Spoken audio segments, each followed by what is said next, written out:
Hello friends, Radhe Radhe, जय श्री कृष्णा। आप सभी को मेरी तरफ से वट सावित्री व्रत की अनंत और अनंत शुभकामनाएं। तो इस वीडियो में मैं आप सबको वट सावित्री व्रत कथा सुनाने वाली हूँ। आप लोग वीडियो के अंत तक बने रहिएगा। तो चलिए शुरू करते हैं। तो आप लोग हाथ में अक्षत और पुष्प लेकर बैठ जाइए। उसके बाद कथा सुनिए। विवाहित महिलाओं के बीच अत्यधिक प्रचलित ज्येष्ठ कृष्ण अमावस्या के दिन आने वाले सावित्री व्रत की कथा हम आपको सुनाने चल रहे हैं। तो चलिए शुरू करते हैं। भद्र देश के एक राजा थे जिनका नाम अश्वपति था। भद्र देश के राजा अश्वपति के कोई संतान नहीं थी। उन्होंने संतान की प्राप्ति के लिए मंत्रोच्चारण के साथ प्रतिदिन 1 लाख आहुतियां दी। 18 वर्षों तक यह क्रम जारी रहा। इसके बाद सावित्री देवी ने प्रकट होकर वर दिया कि राजन, तुझे एक तेजस्वी कन्या पैदा होगी। सावित्री देवी की कृपा से जन्म लेने के कारण कन्या का नाम सावित्री रखा गया। कन्या बड़ी होकर बेहद रूपवान हुई। योग्य वर न मिलने के वजह से सावित्री के पिता दुखी थे। उन्होंने कन्या को वर स्वयं तलाशने भेजा। सावित्री तपोवन में भटकने लगी। वहां साल्व देश के राजा दुत्मसेन रहते थे। क्योंकि उनका राज्य किसी ने छीन लिया था, उनके पुत्र सत्यवान को देखकर सावित्री ने पति के रूप में उनका वरण कर लिया। यानी उनको देखकर उन्होंने मन ही मन उन्हें अपना पति मान लिया। ऋषि राज नारद को जब यह बात पता चली तो वह राजा अश्वपति के पास जा पहुंचे और कहा कि हे राजन, यह क्या कर रहे हैं आप? सत्यवान गुणवान है, धर्मात्मा है और बलवान भी है, पर उसकी आयु बहुत छोटी है। वह अल्पायु है। 1 वर्ष के बाद ही उसकी मृत्यु हो जाएगी। ऋषिराज नारद की बात सुनकर राजा अश्वपति घोर चिंता में डूब गए। सावित्री ने उनसे कारण पूछा तो राजा ने कहा, पुत्री, तुमने जिस राजकुमार को अपने वर के रूप में चुना है वह अल्पायु है। यानी पुत्री, जिन्हें आपने अपना पति माना है वो उनकी आयु बहुत ही कम है। तुम्हें किसी और को अपना जीवन साथी चुनना चाहिए। इस पर सावित्री ने कहा कि पिताजी, आर्य कन्याएं अपने पति का एक बार ही वरण करती हैं, यानी एक ही बार अपने पति को चुनती हैं। राजा एक बार ही आज्ञा देता है और पंडित एक बार ही प्रतिज्ञा करते हैं और कन्यादान भी एक ही बार किया जाता है। सावित्री हट करने लगी और बोली, मैं सत्यवान से ही विवाह करूंगी। राजा अश्वपति ने सावित्री का विवाह सत्यवान से कर दिया। सावित्री अपने ससुराल पहुंचते ही सास ससुर की सेवा करने लगी। समय बीतता चला गया। नारद मुनि ने सावित्री को पहले ही सत्यवान की मृत्यु के दिन के बारे में बता दिया था। वह दिन जैसे जैसे करीब आने लगा, सावित्री अधीर होने लगी। उन्होंने 3 दिन पहले से ही उपवास शुरू कर दिया। नारद मुनि द्वारा कथित निश्चित तिथि पर पितरों का पूजन किया। हर दिन की तरह सत्यवान उस दिन भी लकड़ी काटने जंगल चले गए। साथ में सावित्री भी गई। जंगल में पहुंचकर सत्यवान लकड़ी काटने के लिए एक पेड़ पर चढ़ गए। तभी उनके सिर में तेज दर्द होने लगा। दर्द से व्याकुल सत्यवान पेड़ से नीचे उतर गए। सावित्री अपना भविष्य समझ गई। सत्यवान के सिर को गोद में रखकर सावित्री सत्यवान का सिर सहलाने लगी। तभी वहां यमराज आते दिखे। यमराज अपने साथ सत्यवान को ले जाने लगे। सावित्री भी उनके पीछे पीछे चल पड़ी। यमराज ने सावित्री को समझाने की बहुत कोशिश की। यही विधि का विधान है, लेकिन सावित्री नहीं मानी। सावित्री की निष्ठा और पतिपरायणता को देखकर यमराज ने सावित्री से कहा, हे देवी, तुम धन्य हो। तुम मुझसे कहो, कोई भी वरदान मांगो। सावित्री ने कहा कि मेरे सास ससुर वनवासी हैं और अंधे हैं, उन्हें आप दिव्य ज्योति प्रदान करें। यमराज ने कहा, ऐसा ही होगा, जाओ अब लौट जाओ। लेकिन सावित्री अपने पति सत्यवान के पीछे पीछे चलती रही। यमराज ने कहा, देवी तुम वापस जाओ। सावित्री ने कहा, भगवान मुझे अपने पति देव के पीछे पीछे चलने में कोई परेशानी नहीं है, पति के पीछे चलना मेरा कर्तव्य है। यह सुनकर उन्होंने फिर से उसे एक और वर मांगने को कहा।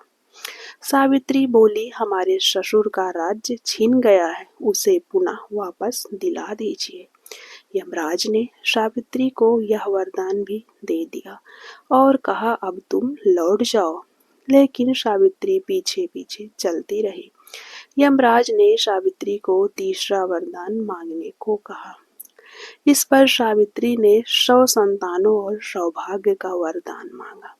यमराज ने इसका भी वरदान दे दिया। सावित्री ने यमराज से कहा कि प्रभु, मैं एक पतिव्रता पत्नी हूँ और आपने मुझे पुत्रवती होने का आशीर्वाद दिया है। यह सुनकर यमराज को सत्यवान के प्राण छोड़ने पड़े। यमराज अंतर्ध्यान हो गए और सावित्री उसी वट वृक्ष के पास आ गई और सावित्री उसी पेड़ के नीचे आ गई जहां पर उसके पति का मृत शरीर पड़ा हुआ था। सत्यवान जीवंत हो गया और दोनों खुशी खुशी अपने राज्य की ओर चल पड़े। दोनों जब घर पहुंचे तो देखा कि माता पिता को दिव्य ज्योति प्राप्त हो गई है। इस प्रकार सावित्री सत्यवान चिरकाल तक राज्य सुख भोगते रहे।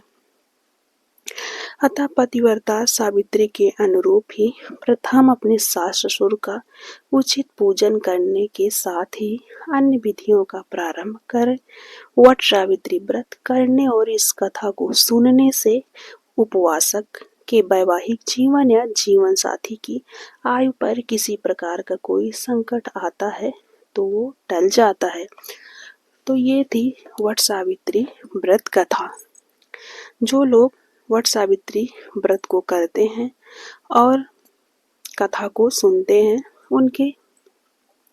उनका सौभाग्य और सिंदूर अमर हो जाता है, यानी उनके पति की आयु जैसे सत्यवान की सावित्री की पति की आयु लंबी हो गई, वैसे जो लोग इस व्रत को करते हैं उनको भी सदा सुहागन होने का वरदान मिलता है।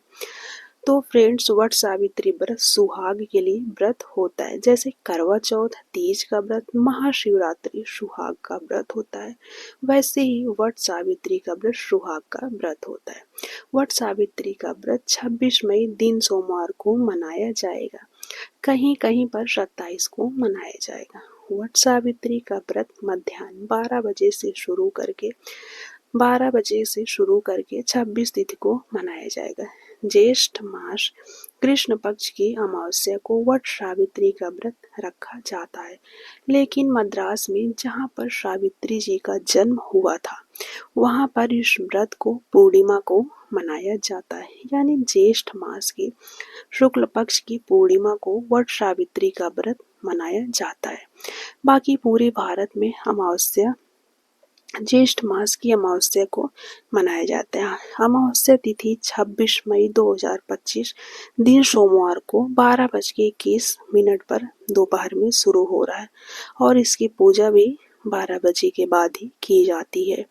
तो आप लोग सुबह ही संकल्प ले लीजिएगा और 26 को आप लोग व्रत रखिएगा। वट सावित्री व्रत में बरगद और पीपल के पेड़ की पूजा की जाती है। जो लोग नया व्रत उठाना चाहते हैं वो लोग उठा सकते हैं। वट सावित्री कथा जरूर से जरूर सुनना चाहिए। पूजा पाठ यानी पूजा पाठ से जुड़ा होता है। पूजा के साथ साथ कथा अवश्य ही हमें पढ़ना और सुनना चाहिए। मद्रास में इस व्रत को पूर्णिमा पे किया जाता है। बाकी हर जगह अमावस्या के दिन इस व्रत को किया जाता है। ब्रह्मा, शिव, माँ सरस्वती, सत्यवान और सावित्री के इन पंच मूर्तियों को निर्मित करो, यानी मिट्टी की मूर्ति बना लो या फोटो रहे तो फोटो ही रखकर पूजा करें। जो अगर नहीं है तो बरगद का पत्ता है, उस पत्ते पर सिंदूर से ब्रह्मा, सरस्वती, शिव, सत्यवान, सावित्री लिखकर उस पर फूल और अक्षत गंध डालकर उसको कपड़े पर रखकर विशेष पूजा अर्चना करनी चाहिए। आप अगर निर्जल व्रत रख सकते हैं तो निर्जल ही रखिए, नहीं तो नींबू का शरबत बनाकर आप लोग पीकर व्रत रख सकते हैं। गर्मी का मौसम चल रहा है, गर्मी अपने चरम सीमा पर है, तो आप लोग अपने सेहत को अपने सामर्थ्य के अनुसार ही व्रत को रखिएगा। कहीं कहीं पर भोजन बनाया जाता है तो घी की पूड़ियाँ, सेवई, बेसन का लड्डू कन्याओं को खिलाने से वंश की वृद्धि होती है। ब्राह्मण दाम्पत्य को घर पर बुलाकर भी आप व्रत कर सकते हैं। तो वट सावित्री का व्रत मद्रास को छोड़कर पूरे भारत में 26 मई दिन सोमवार को मनाया जाएगा। तो आप लोग वट सावित्री का व्रत रखिए और कथा को अवश्य ही पढ़िए और सुनिएगा। तो आशा करती हूँ आप सभी को मेरे द्वारा सुनाई गई वट सावित्री व्रत कथा पसंद आई होगी। मिलते हैं नेक्स्ट वीडियो में।